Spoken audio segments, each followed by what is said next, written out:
It's a day today, cold out here, but my name is Misha. I'm here to help you understand links between insulin resistance and a number of the disorders you have. You see the list expanded today, and that's because I'm talking about fibromyalgia. So, a number of things that we suffer from are co-concurrent. Like they're you have this symptom and this symptom, and they're both parts of different disorders.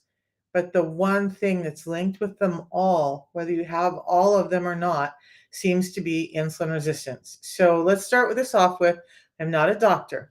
I'm not a scientist. I'm not a nutritionist. I'm a woman who worked in medical. I have family members who worked for big pharma. I suffered from most all of this above, and I got better. And when I did, it was a real food product system that helped me when all these medications the doctors had me on did not. So now I've been on a mission to start linking everything together. And as I link it together for myself, I share it with you guys. And now I'm actually helping you guys understand these disorders for yourself. Because why hold all this information to myself? So I'm talking to people who are feeling like they've been gaslit, who feel like they've gone in and they're just not getting the answers they need. And you're struggling and you're just getting more and more and more medications to help fix what's going wrong. But it doesn't seem to be fixing it. It makes it worse. And there's other diagnoses and diseases. So I can't diagnose. I can't tell you what to do. I'm going to tell you what I would do. I'm going to tell you what I have done. And I'm going to tell you what I found out. And we're going to have a conversation about this whole thing. But today it's all about fibromyalgia. The interesting thing for me is, you guys, maybe let's do this because I love interaction, but I always forget because I get rolling and I forget to talk. So, do you think that men, put a number one in, or women suffer more from fibromyalgia disorders? Can you guys give me a little interaction? So if it's men, put in a one. If you think that men suffer with it more, put in a one. If you think it's women that suffer with it more, put in a two. Because there's a huge difference in who actually gets diagnosed with fibromyalgia, and it's kind of eye opening. Okay, so we have some comments in here. Most of y'all seem to think that it's women.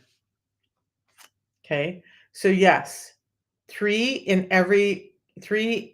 one, it's women over men who get diagnosed with fibromyalgia. 75 to 90% of fibromyalgia patients are women. Um, and so how many of you guys in here just do a one if you are suffering from fibromyalgia or think you might be suffering from fibromyalgia, we just put a one in here and let me know if that's you, because I know a bunch of you asked on Friday for me to go over this and we want to talk about it. So you're having widespread body-wide pain and aches, right? You have brain fog. Maybe you even have mood disorders. You have what they call central brain pain. Yeah, you just difficulty regulating mood and whatnot, and maybe you even have some neuropathy type pains.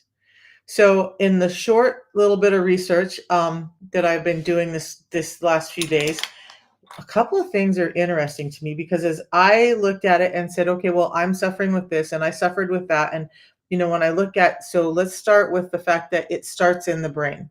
And I'm not talking about your thinking.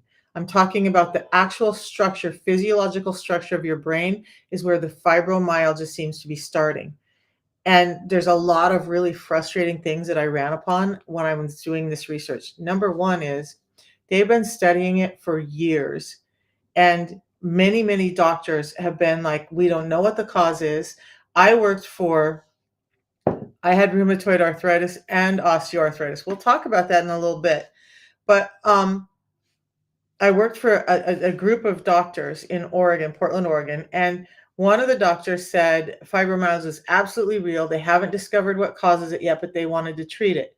The other primary doctor in this group said fibromyalgia is a bunch of bullshit, and these people are nothing but whiners, and we're just giving them a diagnosis to shut them up and get them to go away. How many of you guys have felt like that's what your doctor's done with you? Just give you a diagnosis and a pill to shut you up and get you to go away, and that maybe you even feel like they think that you're crazy and you're making it all up. And it was sad for me to hear this from a doctor, not just one, but a couple of doctors on different orders. Hey, happy Monday. Low vitamin D and magnesium. Would you be interested to know that low vitamin D causes is a part of the cause or increased cause for insulin resistance? So vitamin D deficiency. So when we talk about insulin resistance, I talk about the major player in the game, right? Glucose. But there are some other things that can cause it for sure. And so vitamin D and magnesium are extremely important. That's why we have a product called Bone Fortify, and it's a biologically available form of magnesium and D3 because it has K2 added, calcium added, and another component added in a berry drink that I drink before I go to bed every night. And that helps not only with my sleep and my gut, but it helps with the insulin resistance. So while I'm regulating my glucose intake, I'm also very aware of magnesium and vitamin D. So thanks for that comment, because I think people don't pay attention to some of those things as much as they should, and they're very, very important, right? So thank you. So yeah, fibromyalgia, it's one of those things. If you're struggling with it and you've had anybody treat you like you're just making things up, it's all in your head. Well, how about the next time you talk to your doctor, you say, "Yeah, it is all in my head." It is, because there's nerve firings, neurological misfirings and dysfunction in the brain that are causing these sensations of pain. But guess what? Those same neurological issues are happening throughout your body. So your brain is sending messages to the rest of your body. So number one, you could have messages that are going wrong because that glucose control, the insulin resistance, which I'm going to get into in a minute, insulin resistance is causing misfiring in the brain. But then when that misfiring is happening, it's not giving proper messages to the rest of the body. But then in the rest of the body, those same nerve endings are having problems firing and or they're misfiring, and now you have things like neuropathy as well. So there's an instance of, it's more than 30% of people with fibromyalgia also suffer from neuropathy. But the crazy thing is, with all of this, you guys, that over 50% of people are either undiagnosed or misdiagnosed with fibromyalgia because some doctors are hitting this strict score of it. They have to have this, this, this, and this. And if they don't have every one of those things, they miss the fibromyalgia link. And so they go undiagnosed. We're going to talk about how I overcame my diabetes in just a minute. Give me a little bit. I want to explain a lot of things so you guys will understand why this worked. But so fibromyalgia starts in the brain. And you're not crazy. Now, there are some cases of fibromyalgia that have nothing to do with insulin resistance. Maybe they were a central nervous system or a spinal cord disorder or dysfunction or injury that could start that. I get that. Okay. So I'm talking about the things that are linked to insulin resistance. And they're now supposing there's a new paper that's out, and it's listed on the NIH website that says, so if you can't go to the links, just you can find me on YouTube or Facebook. I'm not sure why the links are not showing up for you. Sometimes it's that you need to clear the cache on your phone. Every time I check the links, they're working just fine. So let me check them one more time. And I've had other people tell me they work fine too. So it could be that. Unfortunately, let me try it. TikTok doesn't like the link to show up very often, but let's try this. Let's try it and see.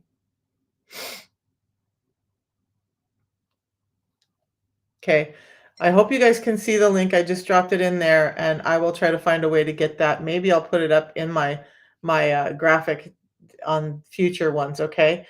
But all right, so let's go back to fibromyalgia. A new paper out has studied the link between insulin resistance and fibromyalgia. And in reading through that paper, one of the frustrating things was the doctors were talking about how there's been so much study on fibromyalgia and how has been to these doctors very, very obvious that this link was insulin resistance. And yet everybody's just kind of bypassed it and not looked at it. And maybe why? I have some theories. These are my theories, right? But let's finish that what they did find is that when they treated these patients with fibromyalgia with metformin, one of the primary drugs for diabetes and insulin resistance, they found that the symptoms were greatly reduced in those patients. And that was telltale to them that even with all the research they did and all the links they found and all the concurrent disorders and symptoms they found, that when they started treating it for diabetes, which is end stage insulin resistance, patients started getting better. So that's a huge link. And I want to talk about I'm going to talk about insulin resistance in depth, and we're going to get into the cure, or not the cure. I don't like using the word cure. Sorry, I repeated what somebody said, but I'm going to tell you about what worked for me, and has worked for thousands of other people. But when we think about the fact that fibromyalgia starts in the brain because it's misfiring in the brain, and nerve patterns and whatnot are going wrong in the brain, then it made me think, well, what about Alzheimer's?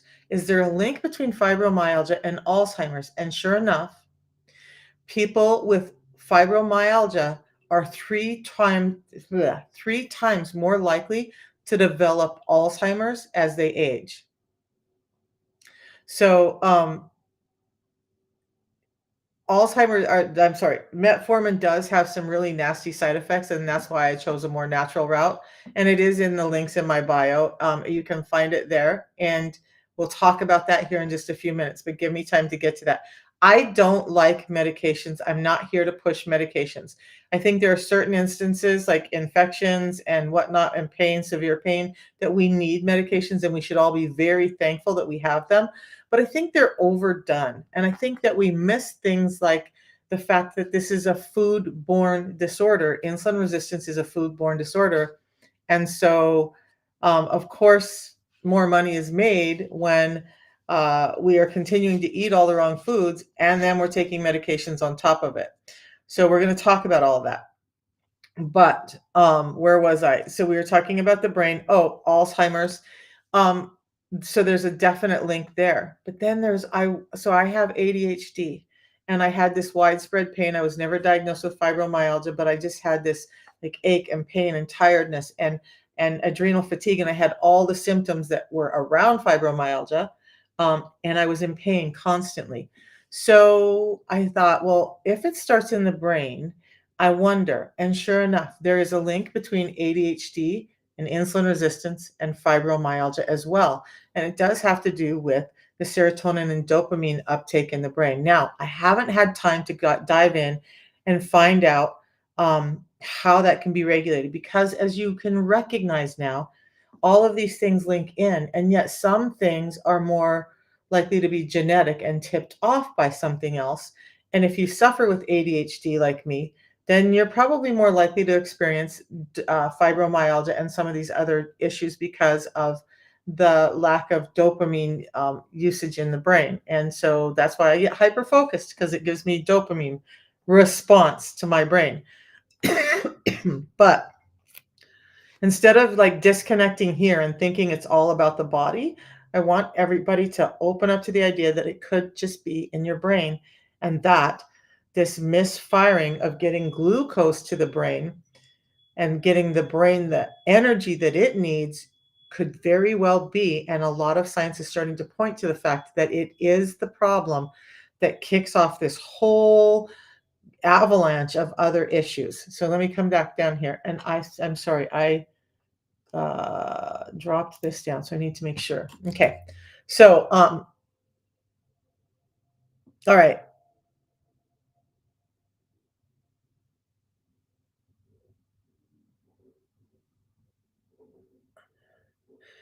So organic beef and veggies. You guys, all this. You guys do what you need to do to eat. I'm going to give you one thing that helped me, and we're going to talk about that in a minute. Um, and Nikki, constant stabbing, nerve pain. I quit metformin and got better. Right. So again, I don't like medications, and I don't do goat's milk. You guys, I drink whole heavy cream. I used to not be able to tolerate some of those things, but I do now that I'm understanding all of this. So whatever way you guys want to go with your diet, I'm going to give you 6 simple tips to help with it, whatever you choose to do. and we'll talk about that. So berberine, I believe, works well. But the one thing that I found that's helped me when I tried all the stuff, the medical medium, all of that is the protocol I'm going to talk about. And it comes down to fiber. So, interestingly enough, when we talk about fibromyalgia, one of the top links to this, we're going to switch down to the gut now. So, the gut being unhealthy and the gut not getting what it needs. This dysbiosis in the gut is highly linked to fibromyalgia as well. Well, so now we're shifting from the brain to the gut, and understand that when you have insulin resistance and this overabundance of glucose in your system, you also will have some gut dysbiosis. So getting your gut microbiome under control is super helpful in all of this too. All right. So I'm going to stop. All right. I know a number of you guys have asked. All right. Let's talk about insulin resistance now, because you guys are asking how to get rid of the diabetes. But one thing I understand is that most people don't understand where it comes from, and that's okay. Right? We can't all know everything, but this whole thing, we're going to start at the beginning. The whole thing starts with our food, and it's not just the packaged, processed, sugary foods that we think of. Yes, those are a huge problem. Yes, we should limit those or get those out of our life if we can, but not everyone can do that, or is at a place where they can make that kind of commitment, right? So what I'm talking about is something that's going to help the majority of us. But the truth is, even our raw fruits and vegetables have been changed, modified, genetically changed. So when you pick up an apple in the store, it's not the same as the apples we used to get. I grew up on a farm in North Idaho. Um, let me. Somebody's asking for. I will do. I will do a video. I already have it queued up today on fibromyalgia and kind of go over some of this stuff, and I'll post that later today. You can also find a replay of this on YouTube. So when we look at our food, it's turning into sugar too quickly, even those raw, what we consider raw and organic foods, right? Because they've stripped out fibers to make our foods bigger and more appealing to us. How many of you guys go into the store and buy the smallest, most dense apple? No, you go for the great big one. Well, so we have some culpability in that, right? We've created this food system, and or we've been a part of it in some way, that we want this bigger, juicier food. We don't want the small, dense, bitter, really crunchy, chewy things. We've gotten lazy. We don't even like to chew our food now. We want smoothies. We want soft stuff. We don't want to eat and chew all the time. So the food industry has said, okay, we're going to genetically change this so that it's more full of glucose, less full of fiber and enzymes and phytonutrients, because that's what everybody wants. But the bonus for them is, when they do that and they strip the fiber out of those plant-based foods, now it's turning into sugar way too quickly, because fiber is what slows down that sugar delivery into your system. Now, with all of that sugar exploding in your system, it's going to pass through really quickly. You're not going to be full as long, and you're going to get hungry sooner. And so you're going to go buy more of that food, even when you think you're buying all the healthy foods. I've had vegans and vegetarians come to me and still have these problems when they're not getting any white sugar, when they're not eating breads, when they're not doing those things. They still are having some latent problems with this dysbiosis, and all of dysbiosis being a gut microbiome issue and problems inside the brain. So it's great that we can go that way, but we also need to understand that our fresh fruits and vegetables are no longer as nutrient dense as they were. So now we have to eat almost twice as much of some of these foods to get some of the essential vitamins and minerals that we need, and to get the fiber in that we need to be able to process them. So most people cannot sit down and eat a bushel full of broccoli a day to get in their recommended daily allowance of fiber. They just can't. So I do a fiber that's a supplement that gets me all the fiber that I need in a day, that helps regulate the blood glucose and helps me stay more normal, and has helped reverse my diabetes. So how that happened was this: when I was eating those foods, and I tried to have a healthy diet. I did keto for years. I even went vegan for over a year. I was not thriving on vegan, so I stopped. I am more carnivoristic, and I'm just gonna like that's the way it is. I like eating meat, and I'm probably leaning more into that now as I do more research on fiber and proteins and all of this stuff. But that's where my body thrives. If your body thrives on fruits and vegetables, do that. My body just does not seem to. That all comes back down to something else I talk a lot about, eating right for your blood type or eating right for your genetic type.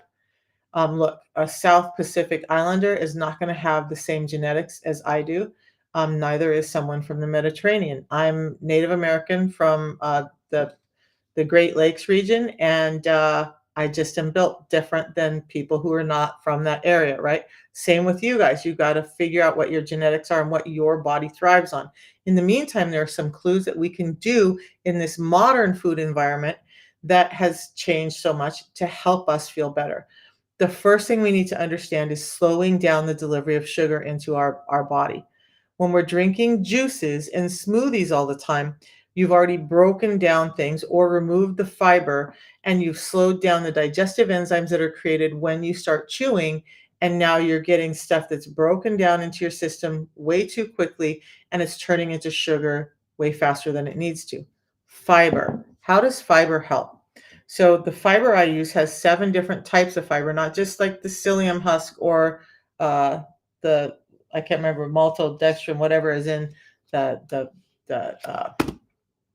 benefiber and metamucil. So 7 different types of fiber, soluble and unsoluble. Let's talk about soluble fibers and unsoluble fibers. So unsoluble first. Unsoluble fibers are like the things in bananas and celery, those long strandy fibers that are hard to break up, and they kind of just stick. You don't chew them well, and they like get stuck in your teeth and whatever. Those fibers go in your gut, and they make a basket weave type matrix in your gut. That's really great for like sweeping you out, cleaning you up, right? Um, but then there's the soluble fibers. Now, insoluble fibers are long and strandy, and they don't take up water. Soluble fibers are soaking up water, and they create a gel matrix. What happens when you get the right kinds of soluble fibers in your gut is they start to expand and make you feel full before you even eat. Now, if you do that 10 minutes before you eat, that basket of insoluble fibers is going to help give structure to the soluble fibers. Now, when you do eat, they've expanded, you're less likely to overeat, and you're getting protection. Those fats and sugars now that would be converting too quickly and hitting your intestinal tract so fast, causing this negative gut microbiome and this glucose rise that is causing insulin resistance, it slows all of that down. So it's like a time release for the sugars. You're not depriving yourself of any of the nutrients. It's not blocking you from getting them, but it's just slowing them down to what they should have been as delivery in our system in the first place. Because without these fibers in those foods, we're having problems with glucose regulation. We're going to talk about a few more things. I'll talk about that here in a minute. But so fiber for me is key. You guys see me drinking a tea. I do some intermittent fasting. So let's talk about the 6 things that you can do to help with your insulin resistance. I do have an ebook on that. So if you go to my profile link, it's not just a sales page. There's a full website that talks about the products. There's an ebook that's free to you guys, and I don't hound you afterward, but it goes over these 6 simple tips. Okay. Number 1 is getting in fiber first before you eat every time you eat, for the reasons I just talked about. And we'll talk about the differences between benefiber and metamucil and what I'm using and why it's such a difference in what some people have said in a little bit. But so fiber first before you eat, every time you eat. Then these are really important. You want to prioritize protein. And yes, I'm carnivore, so I'm going to lean towards this, but the best sources of protein are going to be animal protein. And I'm going to talk about why. We'll round back, but I want to get through these 6. So prioritize protein, fill up with fats, don't fear them, and we're going to talk about that in a minute. Limit your carbs. You guys, there's 3 macros in your food: protein, fats, and carbohydrates. So if it's not a protein and it's not a fat, it is a carbohydrate. So when I say limit your carbohydrates, I'm talking about all carbohydrates, but especially those packaged ones. And if you're going to eat them, try to focus on the ones that grow above ground and are dark and rich in color, especially green. They're going to give you a better profile and less blood sugar spike than some of the others. And fruits are great too. I'm not saying don't eat them. I'm just saying those things can spike your blood sugar. Then you want to do some intermittent fasting. We were not built to eat all the time. In history, throughout history, we've never had food available to us like we have now. Our genetics don't change in 50 years, guys. Our genetics takes hundreds of years to change and catch up. Well, our food environment has changed so drastically. Our bodies don't know what to do with the food we're getting because it's so different than it was before. And we're eating so often that it's causing problems. We've got to slow our roll and stop putting food in our face all the time. I remember going on trips when I was a kid, and we didn't have bags of chips and sodas and juices and all this stuff in the car to drink when we went along. Maybe we had some water, but we would drive for 3, 4 hours and not put a bite of food in our face. Yet you go on a trip now and everybody's got to have all these snacks. They're constantly putting food in your face. Every time you put food in your face and it converts to glucose, it's causing a rise in insulin. So I haven't explained that yet, so slow down. When we have glucose in our system, anything over 1 teaspoon of glucose in your bloodstream creates a need for insulin. So now the body goes, oh, panic. This is going to cause damage if we have this much glucose in our system. So pancreas, an organ that produces both glucagon and insulin, hey, pancreas, we need insulin right now. We need insulin to take care of and carry this sugar that's in our system because we can't have it running around in the bloodstream. So the pancreas creates insulin. Insulin comes out. We need it. It's golden. It's amazing when it's in the right form at the right time, right? In the right amounts. But because we're eating constantly, we're causing this rise of blood sugar constantly. And then we're training our insulin to be out and on alert all the time. Insulin is taking that sugar. One of its jobs is taking that sugar and delivering it to the cells as energy.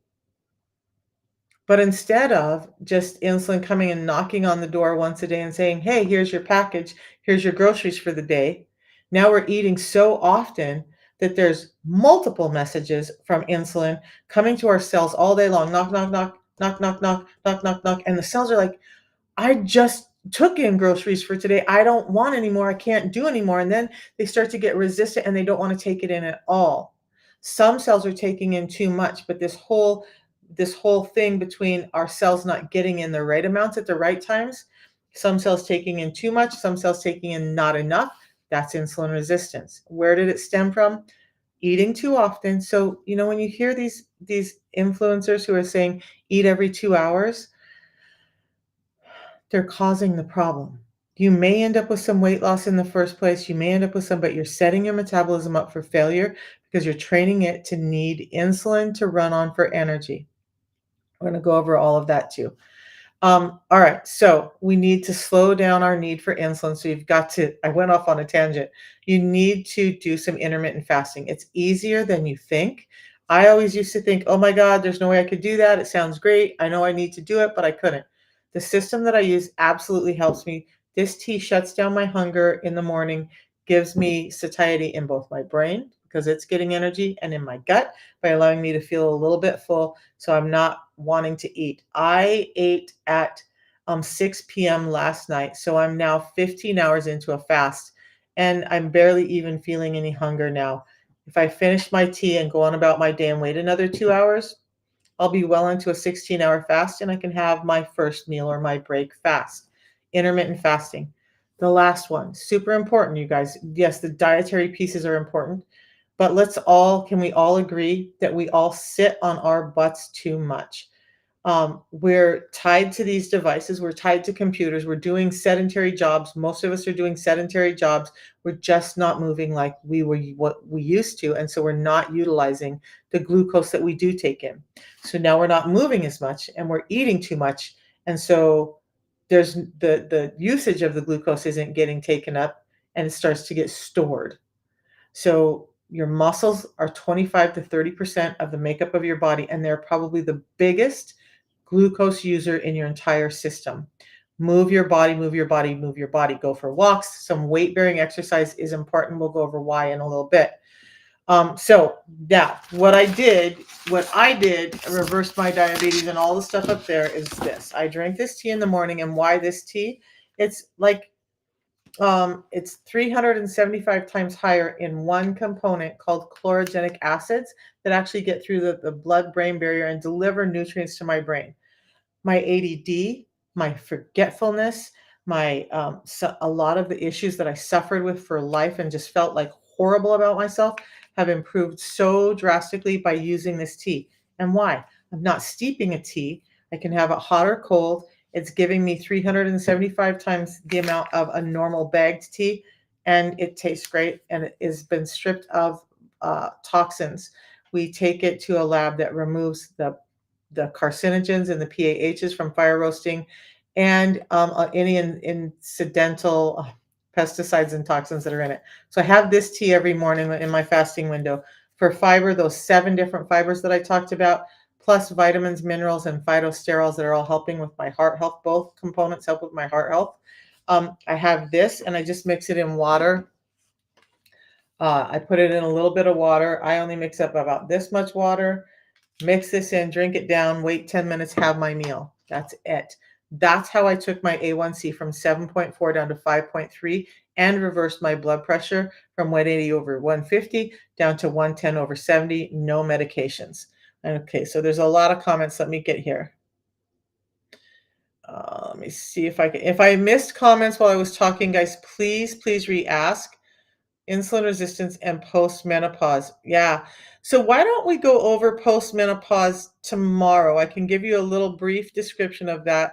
Um, Let me write it down.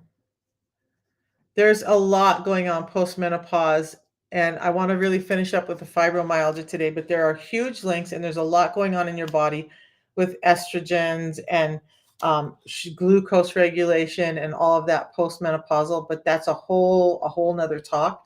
So I will do that tomorrow. The changes in your body, menopausal, postmenopausal, and then it links into a lot of things because that's me. I turned 60 in a week. A week I turned 60. And so, yeah, I still am looking at some health issues that I caused myself by being insulin resistant for so long, but we're addressing it, right? That's all the best we can do. And postmenopausal, it gets even harder. Okay, so fibromyalgia. Let's go. All carbs are bad. So let's go back to this. Hair loss. I was losing my hair. If it's linked to insulin resistance, you just got to get the insulin resistance under control. It's not there now, but 2.5 years ago, this whole spot that's already been always thin on me was almost gone. My hairline was receding. My hair wasn't as full and thick and soft because it was all falling out. And I had a point in time where when I started this journey where you'd see all these really short pieces everywhere where my hair was growing back in. And I actually looked like I had bangs because this hair that was falling out was coming back. Not only that, but these glasses, I was in like 3.0 diopter glasses. They're just readers, but now they're at like 1.75. So from 55 to 60, I went from 3.0 to 1.75, which is about where I started out at in my early 40s. All of that got better when I got to control my insulin resistance. So, and there's, if you, I'm going to go back to the all fruits and vegetables are bad. So, like Dr. Gundry talks about that, carnivores talk about that. There are some carnivores who will eat fruits and meat. There are some carnivores who will eat only meats. There are vegans who say all meat is bad, you guys. I'm not the one. Okay. I'm just going to tell everybody on the level, the most of us, without going extreme one way or the other, how can we start to get our health back? Because not everybody is in the mindset in the moment where they can sustain those type of products. So you want a weight loss product, and we'll talk about brain fog in a second. I want to deal with weight loss. This is not a weight loss product. I know you see a lot of people on here talking about the weight loss, and I have some great stories with weight loss because weight gain is linked to insulin resistance, but it's not a weight loss product. You can lose weight if you get your insulin resistance under control, absolutely. But if your focus is just to lose the weight and not focused on getting better, I'm going to be really honest. I can't help you. I and here, this the bluntness in my autism and ADHD, I'm really tired of people coming in for some quick weight loss thing, and then in 3 weeks or 1 week, they're not losing a ton of weight, but their body's healing up, but they can't see the forest for the trees because maybe their sleep apnea is getting better, maybe their aches and pains are getting better, maybe their teeth and gums aren't bleeding as much, maybe their hair's starting to grow in, but gosh dang it, I haven't lost weight yet because I'm looking at the scale and I'm not paying attention to my inches and my health. You guys, I am not the person for quick weight loss. I believe in health and getting weight off in a healthy way. Okay. If you want to do that, let me know. I lost 50 pounds on this, and I have clients who have lost over 160 pounds doing this, but we focused on their health first. And if you're not addressing what's going wrong, what's broken in our food environment, what's broken in everything that we're doing, you're not going to get to the weight loss anyway. Okay. Or if you do, you're going to gain it back. So the product, you guys can get it in my profile option up here. It's a tea that I do in the morning and a pre-meal drink that I have twice a day before my first two biggest meals. So they are packaged like this. You just get it in my profile. It says right at the top the system I use, and it will take you right to the company website. Also with that, I feel like I'm all over the place this morning, and I apologize. Lots been going on in my life, but I'm just all over. So rein me back in, tell me where you want me to go, and if I get off track. But these three products changed my life and helped all of that: my fibromyalgia, my brain fog, my fatigue, chronic aches and pains, infections, eyesight loss, hair loss, sleep apnea, my joints being bad, my A1C being high, all of that. This helped remove or reverse that. Hypothyroid. The hypothyroid is a really interesting topic, and so I'll tell you this. There's a big link between hypothyroid and insulin resistance, and as with many symptoms, they roll back and forth between each other. But let's finish this. So these three pieces: a tea in the morning, a pre-meal drink before I eat anything, that's all I've done to get my insulin resistance under control. So Sarah Marie, this $5 a day for all three packets. When I look at, if I were to drink even 30 bags of tea a day to get the satiety, to get the ketone work, to get the antioxidants, to get the anti-cancer properties, all of that that's supporting my health, I would spend more than the $5 a day on that tea, right? Just the tea alone. So, and here's the thing. When people say, oh, it's the same as Metamucil, I have a client who called me. Her husband was like, yeah, I'm not spending the money on that crap. I'll just do my Metamucil.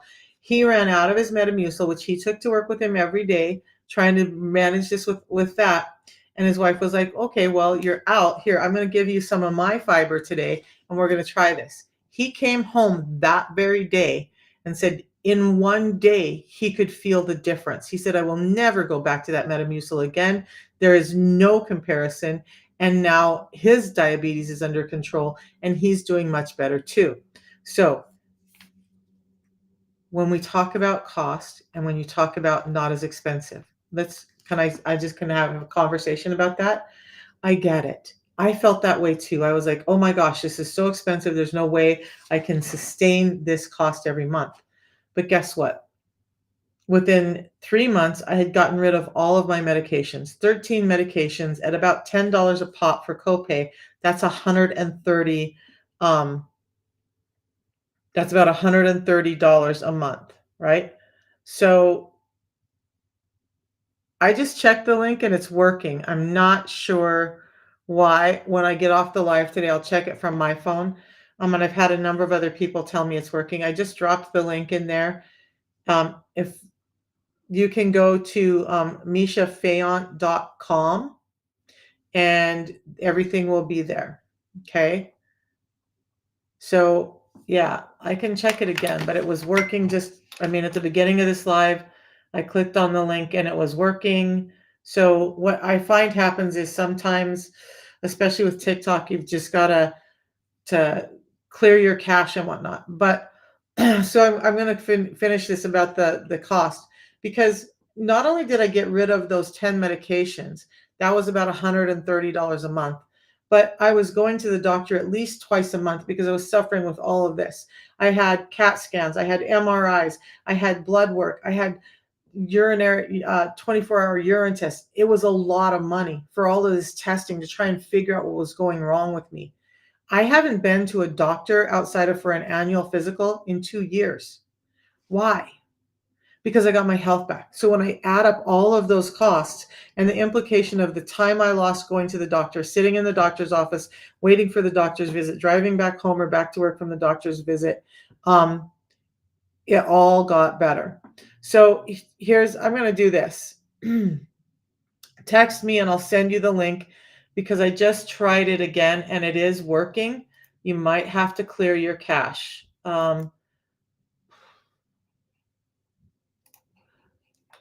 Let's try it again here. Yeah, I just checked the link and it works just fine. I don't know if you saw it in here.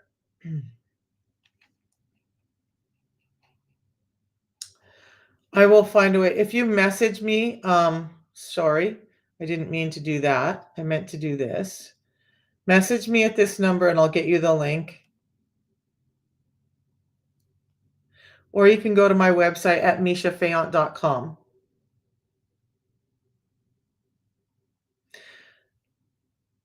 Okay.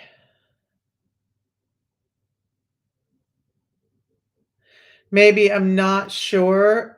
Yeah, I just looked at it and the link is working. I've opened it up like 3 times since I've been on the live and it seems to be working just fine. So here, let's take a look though. Let me do this. I have too many books on my desk because I'm reading through stuff and trying to figure out.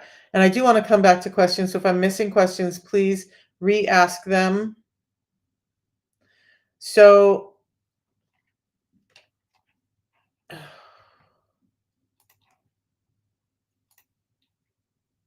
you may just have to go. Let me know if this link shows up to my web page. I just put in a link to my web page. Let me know if that shows up.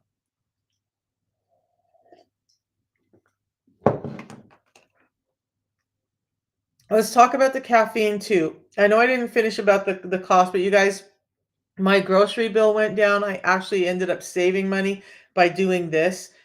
Plus, I couldn't play with my grandkids. I had a walker, a cane. I couldn't go up and downstairs. I walk up and downstairs fine now. I have a whole different life. Was that worth $5 a day to me? Absolutely. So if you can't tolerate caffeine, that link didn't show up either. So you just want to go to, let's type this in this way, maybe.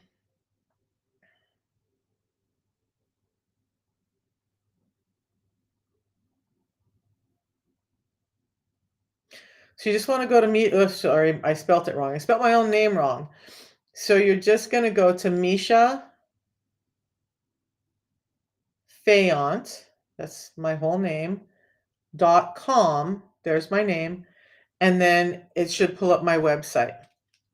And on the website, there's links everywhere there for you to be able to go and buy the product.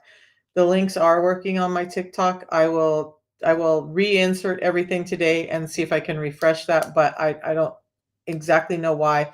Or you can text me at the number that I posted in the chat up above. Or send me a message here on TikTok and I'll just get you the information. Okay, fibromyalgia, yes. Okay, I want to talk about caffeine. That was a great question. So, you guys, I want everybody to slow down and take a deep breath because there's so much information out there about what's good for us, what's bad for us, and people get panicked. And I've had people say, well, they told me I can't have this or I can't have that. And then I come to find out that nobody told them that. They just built up this fear in their mind because of stuff they've read or heard on the internet. So I had a blood pressure of 180 over 150. I did not drink caffeine because I was afraid of my heart just going kaboom, right? I thought I couldn't tolerate caffeine, but I was so sick that I was like, I have to do something. and literally these are the thoughts I had. I'm not making anything up, but I was just like, I'm gonna die if I don't change something. I gotta try it. And if I die, then I die because I'm gonna do it anyway because I was so sick, right? This tea, the caffeine in this tea, there's less than 80 grams of caffeine in this that's giving you energy. But there's a difference in this caffeine. There's three things in there called adaptogens.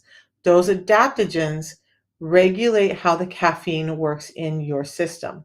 So instead of it pumping up your blood pressure even more and causing more problems, it helps regulate that. Now you're getting the energy to your brain because it's not just about your heart, but you're getting the energy to your brain so that it can function properly. You're having more energy throughout the day without high loads of caffeine with those three adaptogens: mate saponins, triterpenoids, and chlorogenic acids change how that caffeine molecule functions in your body.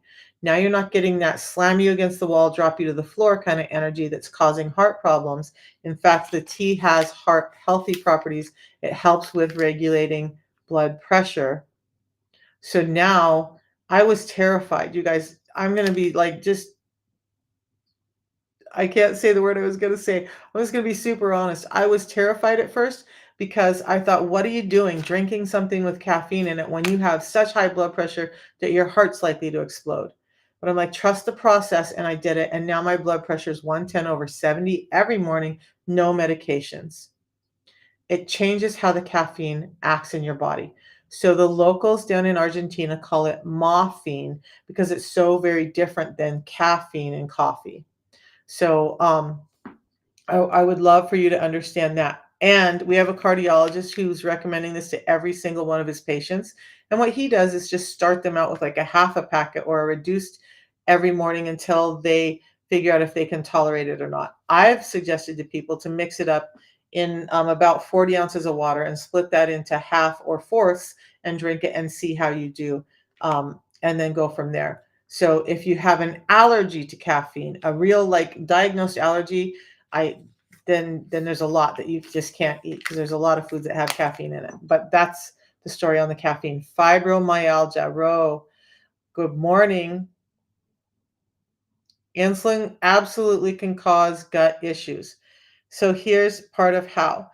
Insulin is causing inflammation and it's causing dysbiosis. You're getting too much sugar. So it's not really the insulin that's causing the problem, it's the influx of sugar. But when the influx of sugar happens in your body's saying, "Hey, insulin, we need you to carry this sugar around the body." Um, but insulin can't get it all delivered sometimes, and it delivers it to fat, it tries to deliver it to muscles, a lot of it ends up in your liver, but this this influx of sugar, this high amount of sugar in your system is causing dysbiosis. Those negative gut microbiome love to feed off of sugar. So now you're growing negative gut microbiome. You're hungrier and hungrier for sugar because they're screaming like, "Hey, you fed us, you created us, we want more." And so you get this inflammation in your gut, you get this dysbiosis going on, and now that's leaching out, causing a lot of other problems. That's a very, very simplistic view. I get that.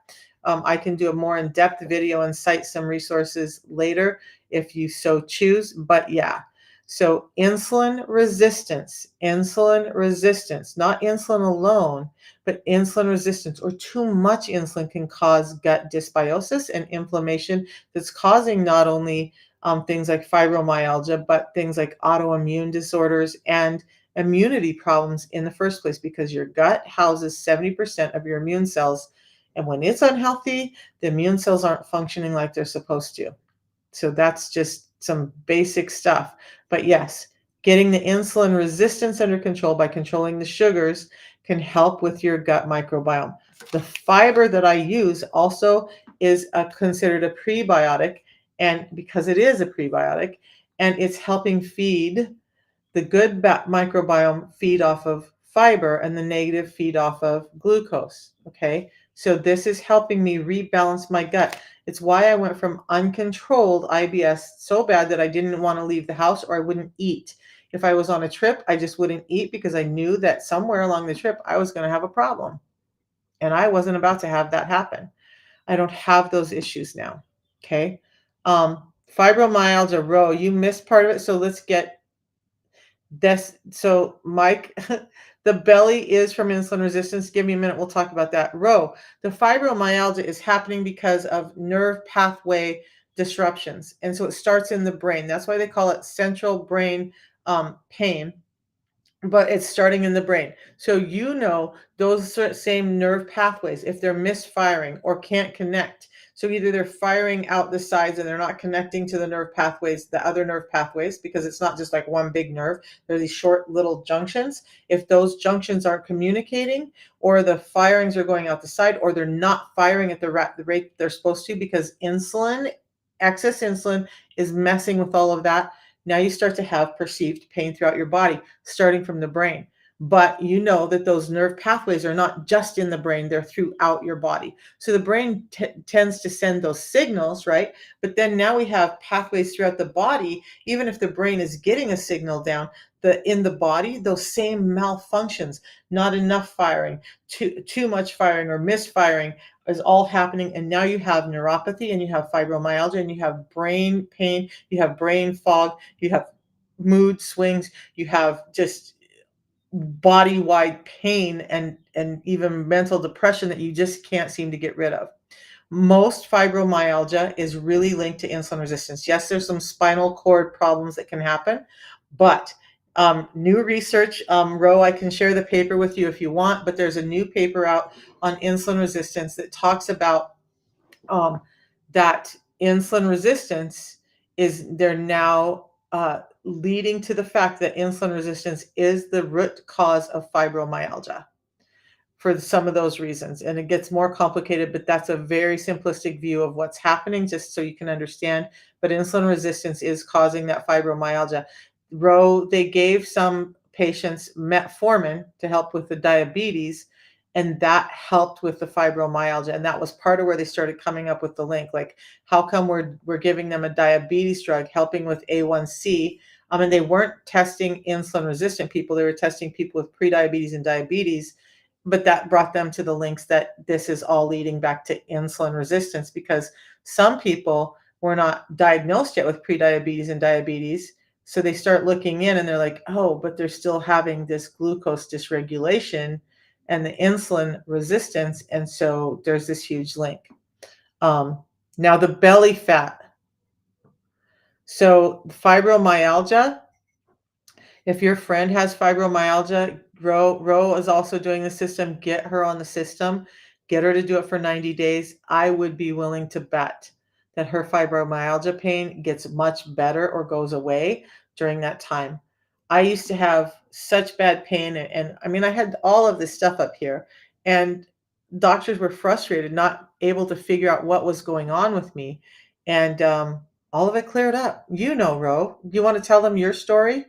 Because Ro's doing this as well, but you're not diabetic. So Cindy, thank you for bringing that up, because that was what I was just talking about, right?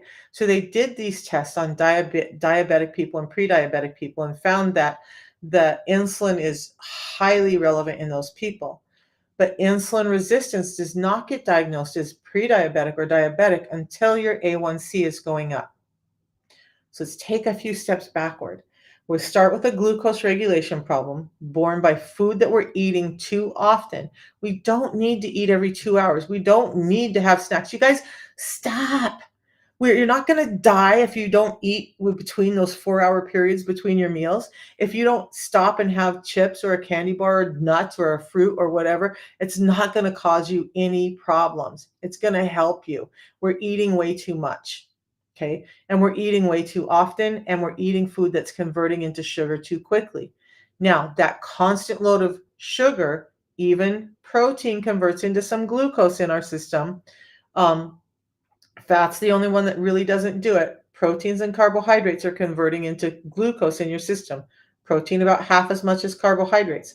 But carbohydrates being, I don't know, bell peppers, broccoli, spinach, yes, rice, bread, pastas, that's all carbohydrates. When we're getting so much of that and the glucose is going up in our system, it's cueing insulin to come out, because insulin is the messenger that carries that glucose or energy to the rest of the cells of the body. So When that's happening in a normal rate, we're all good. But what's happening when we're eating so much, the insulin is out all the time. It's inundating the cells. It's making the cells be like, I don't want to answer to you anymore. And now your cells are starting to shut down. So a lot of the cells just won't take in that package that insulin is delivering, but insulin still has to offload it. So it's either going to deliver it into your fat cells or into your liver, but it's going to get it out of your bloodstream. So your A1C and your blood sugars aren't going up yet because it's finding someplace to store it, most often in your storage unit. And this comes back to the belly fat one, right? So with insulin resistance, it's also cueing the brain to store more visceral fat than the subcutaneous fat. So two types of fat: subcutaneous, the jiggly fat all around our bodies; visceral fat under the muscle wall of the belly. That's making your belly poke out. Well, with insulin resistance, it's cueing the liver to create and store more fat in itself. And it's also giving the brain signals, or the dysfunction in the brain that's signaling you to create more of this brown fat that's under your belly wall. And now you have a belly that's poking out and you look like you're pregnant, whether you're heavy or not.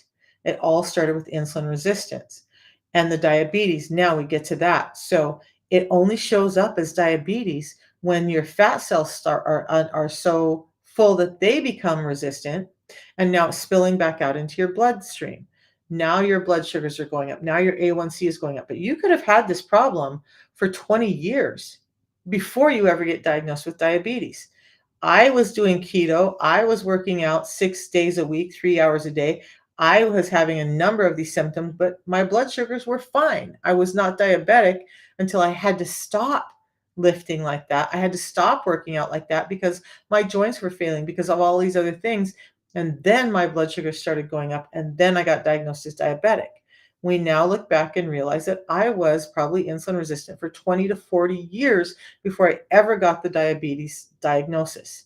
So fibromyalgia is linked to insulin resistance, but it doesn't. Diabetes is end stage. It's like the end of the story. It's like the last thing, the big thing that happens besides like Alzheimer's and that. But all of these other things are happening for you to get to diabetes in the first place. Insulin resistance starts off the picture, and if you don't deal with it, then you become diabetic.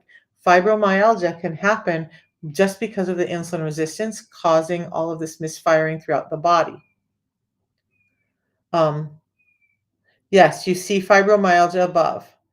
Yep. And so, Mike, that could be what's going on with you. How come some people who are diabetic don't have fibro? Because it's not, so insulin resistance seems to be the root of fibro. And the diabetes shows up in all of the stuff up there. And I need to clean that up because it looks like it's all mixed up today. But all of this stuff is caused by this glucose dysregulation causing insulin resistance in the body. So not every diabetic has every one of these symptoms, right? Because it's going to manifest differently in your body depending on your genetics and your predisposition to having some disorders anyway. Yes, a lot of this stuff has to do with your genetics, but the thing that turns that light switch on, that makes that genetic go over the edge, is most often insulin resistance. Yeah, you don't need to eat anything between meals, Mike. Walnuts and pistachios are the same thing. They're going to convert into glucose in your system, and so you're going to spike your insulin again, even if minimally. So we'll talk about why we don't want to do that in a second, but I need you guys to understand we just don't need as much food as we have. And I'm still guilty. My grandson comes over and I want to, be the good grandma, and I have this poor modeling of what I should do. And so, I have snacks for him. I try to regulate the sugars, but more snacky on the weekends than any other time. And as I'm doing it, I'm like, you know better than this. And why are you training your grandson to eat like this too? We don't need to eat all the time. There's nothing physiologically going on with us that we need those pistachios and walnuts. Maybe there's something going on up here that you're bored and that you feel like, oh, I want a snack. But you know what? On most days, what I do is just have another tea. Doesn't spike my insulin, shuts down my hunger, gives me nutrients that I need without spiking my insulin. Yes, every bite you put in your face is going to spike your glucose and your insulin.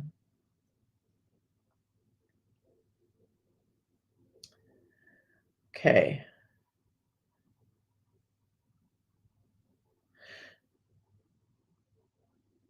So how to treat fibromyalgia. I'll go over it again real quick, and then you might want to catch this live on YouTube. So how I treated it. We're going to go to this really quick, and then I'm going to explain why, if you'll bear with me.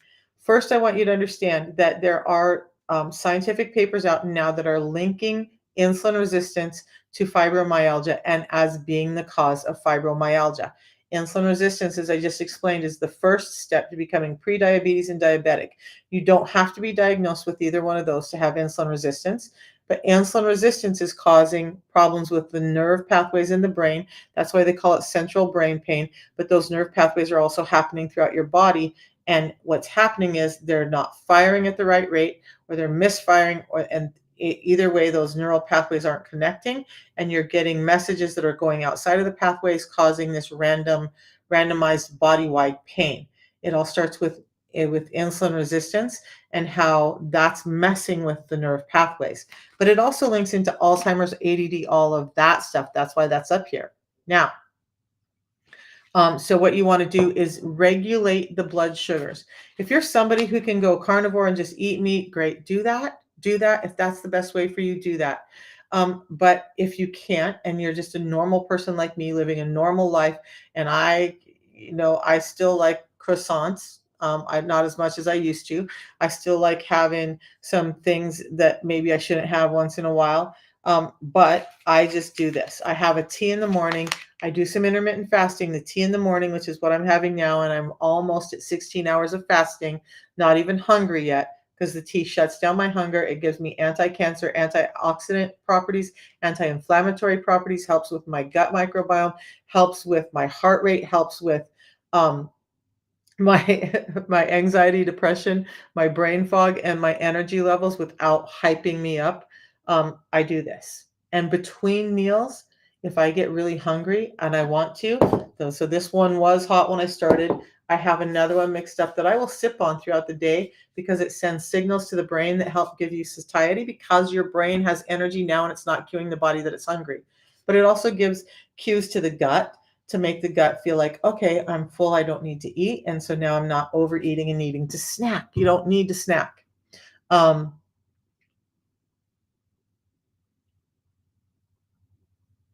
no, no, no honey. So can I use honey in my tea in the morning? No. Let me come back here. I haven't checked in over here for a while. So